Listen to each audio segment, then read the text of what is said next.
I'm Ross Bolch, and you're tuning in to this week's Dose of Science.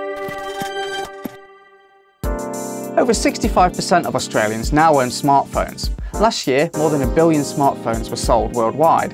If you were able to stack them all end to end, they would encircle the Earth 10 times, or reach a quarter of the way to the Moon. Research shows that we now spend more than 30 hours a month on our smartphones.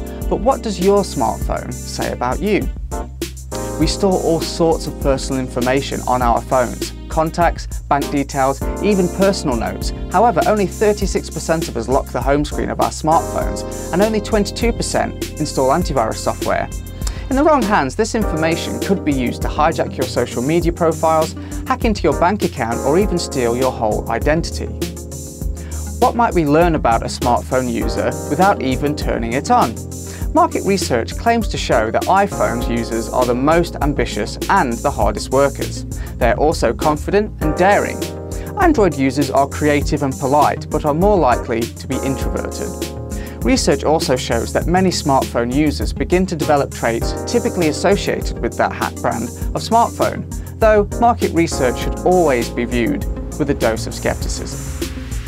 Soon we may be able to identify smartphone users based on the microbes they leave behind on its surface. University of Oregon researcher Dr. James Meadow swabbed the thumb and forefingers as well as the phone of 17 subjects. They found that the subject and their smartphone share 82% of the same bacteria, more than they did with their fellow subjects. This research may eventually lead to easier ways to diagnose skin conditions. And now, 4 quick facts about smartphones.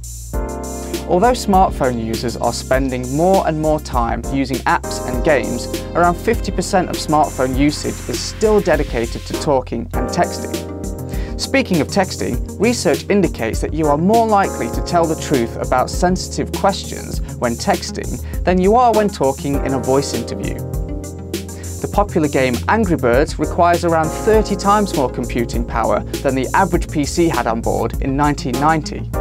And a smartphone was introduced in 1992 by IBM called Simon. Its apps included a calendar, world clock, fax, touchscreen keyboard and games.